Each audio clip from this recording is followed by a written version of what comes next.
레위기 10장.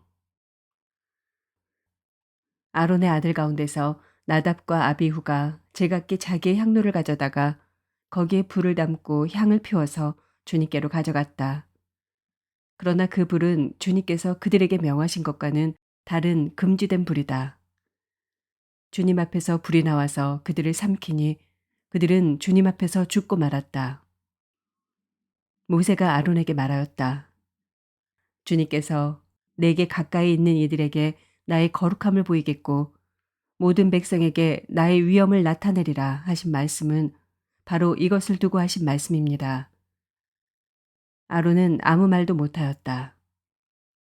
모세는 미사엘과 엘사반을 불렀다. 그들은 아론의 삼촌 우시엘의 아들들이다.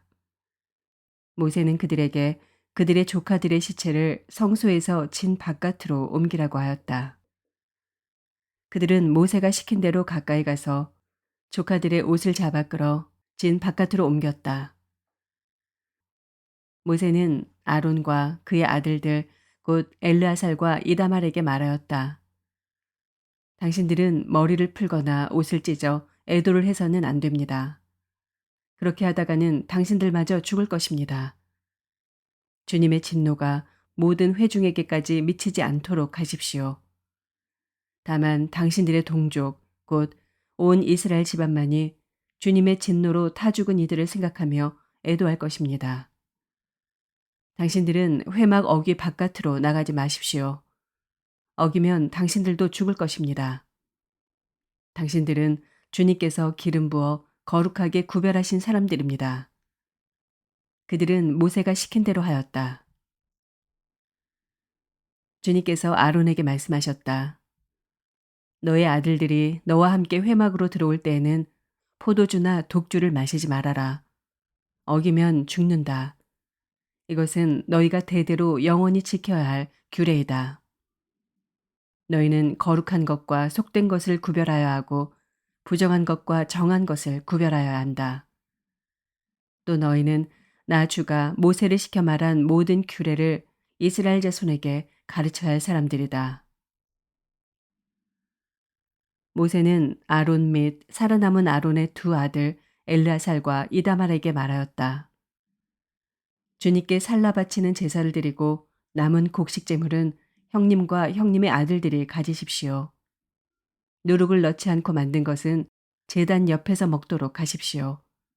그것은 가장 거룩한 제물이므로 거룩한 곳에서만 먹어야 합니다. 그것은 주님께 살라 바치는 제물 가운데서 형님과 형님의 아들들이 받은 몫이기 때문입니다. 주님께서 나에게 그렇게 명하셨습니다.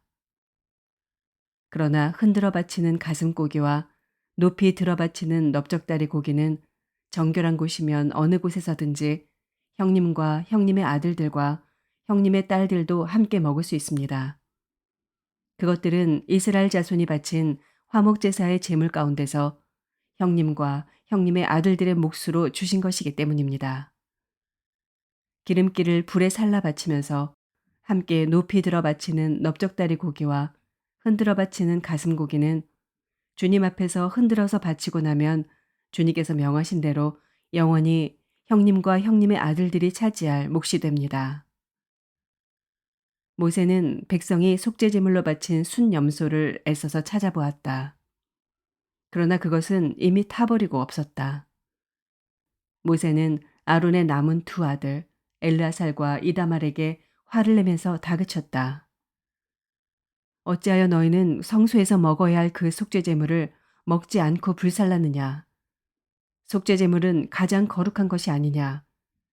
너희가 주님 앞에서 회중의 죄를 속하여 주어서 그들이 용서받게 하려고 이 제물을 너희에게 먹으라고 주신 것이 아니냐?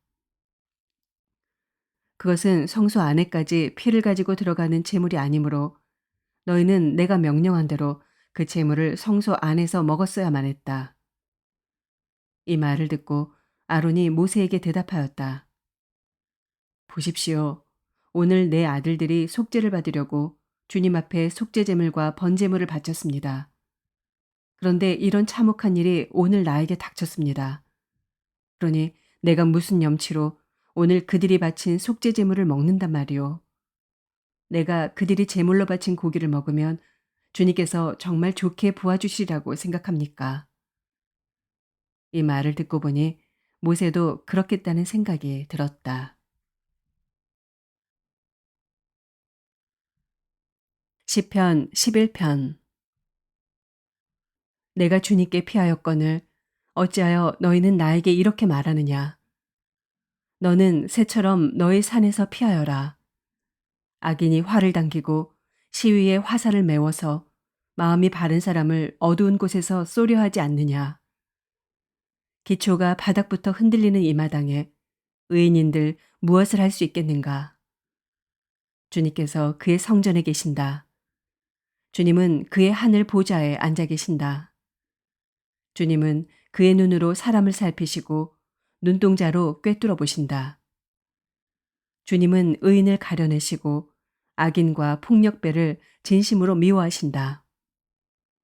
불과 유황을 악인들 위에 비오듯이 쏟으시며 태우는 바람을 그들 잔의 몫으로 안겨주신다. 주님은 의로우셔서 정의로운 일을 사랑하는 분이시니 정직한 사람은 그의 얼굴을 뵙게 될 것이다. 시편 12편. 주님, 도와주십시오. 신실한 사람도 끊어지고 진실한 사람도 사람 사는 세상에서 사라지고 있습니다. 사람들이 서로서로 거짓말을 해대며 아첨하는 입술로 두 마음을 품고서 말합니다.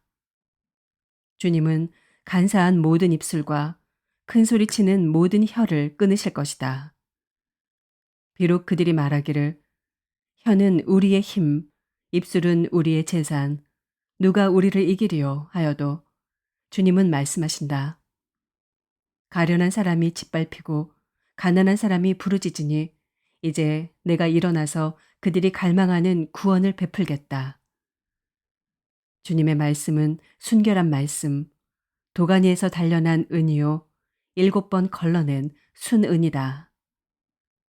주님, 주님께서 우리를 지켜주십시오. 지금부터 영원까지 우리를 지켜주십시오. 주위에는 악인들이 우글거리고 비열한 자들이 사람들 사이에서 높임을 받습니다.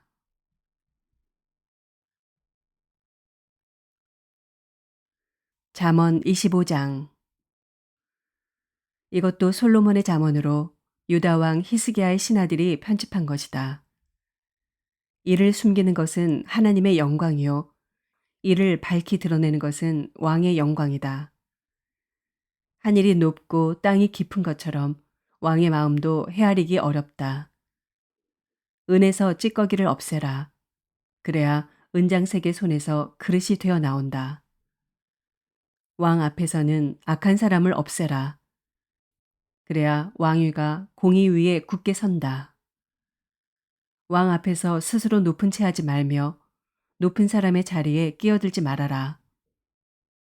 너의 눈앞에 있는 높은 관리들 앞에서 저리로 내려가라는 말을 듣는 것보다 이리로 올라오라는 말을 듣는 것이 더 낫기 때문이다. 너는 급하게 소송하지 말아라. 훗날에 너희 이웃이 너를 이겨 부끄럽게 만들 때 내가 어떻게 할지가 염려된다. 이웃과 다툴 일이 있으면 그와 직접 변론만 하고 그의 비밀을 퍼뜨리지 말아라. 그 말을 듣는 사람이 오히려 너를 비난하면 그 나쁜 소문이 너에게서 떠나지 않고 따라다닐까 두렵다. 경우에 알맞은 말은 은쟁반에 담긴 금사과이다. 지혜로운 사람의 책망은 들을 줄 아는 사람의 귀에는 금귀걸이요 순금 목걸이이다. 믿음직한 심부름꾼은 그를 보낸 주인에게는 무더운 추수 때의 시원한 냉수와 같아서 그 주인의 마음을 시원하게 해준다. 선물을 한다고 거짓말로 자랑을 퍼뜨리는 사람은 비를 내리지 못하는 구름과 바람 같다. 분노를 오래 참으면 지배자도 설득되고 부드러운 혀는 뼈도 녹일 수 있다. 꿀을 발견하더라도 적당히 먹어라. 과식하면 토할지도 모른다. 이웃집이라 하여 너무 자주 드나들지 말아라. 그가 실증이 나서 너를 미워하게 될지도 모른다. 거짓말로 이웃에게 불리한 증언을 하는 사람은 망치요, 칼이요, 뾰족한 화살이다. 환난을 당할 때 진실하지 못한 사람을 믿는 것은 마치 썩은 이와 뼈가 부러진 다리를 의지하는 것과 같다. 마음이 상한 사람 앞에서 즐거운 노래를 부르는 것은 추운 날에 옷을 벗기는 것과 같고 상처에 초를 붓는 것과 같다. 내 원수가 배고파하거든 먹을 것을 주고 목말라 하거든 마실 물을 주어라. 이렇게 하는 것은 그의 낯을 뜨겁게 하는 것이며 주님께서 너에게 상으로 갚아주실 것이다. 북풍이 비를 일으키듯 헐뜯는 혀는 얼굴에 분노를 일으킨다.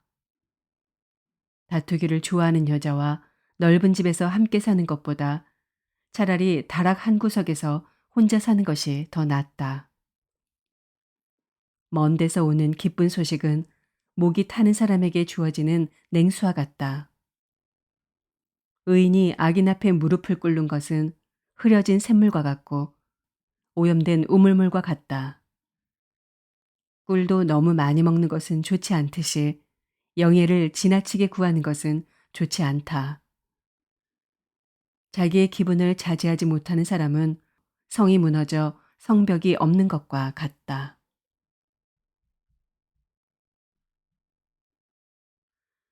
데살로니가 전서 4장. 그러므로 형제자매 여러분, 끝으로 우리는 주 예수 안에서 여러분에게 부탁하며 권면합니다.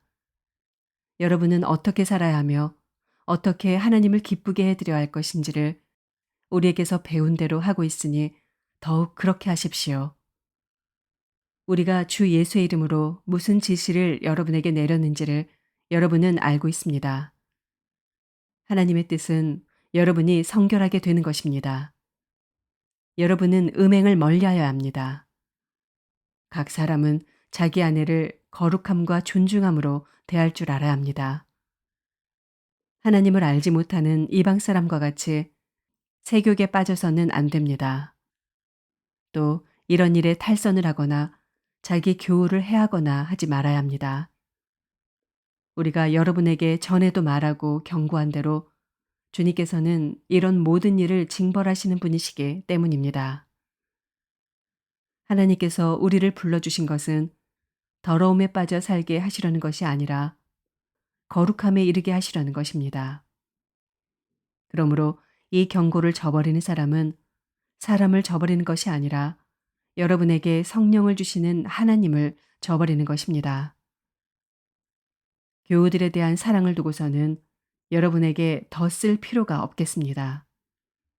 여러분이 직접 하나님께로부터 서로 사랑하라고 하시는 가르침을 받아서 온 마케도니아에 있는 모든 형제자매에게 그것을 실행하고 있기 때문입니다.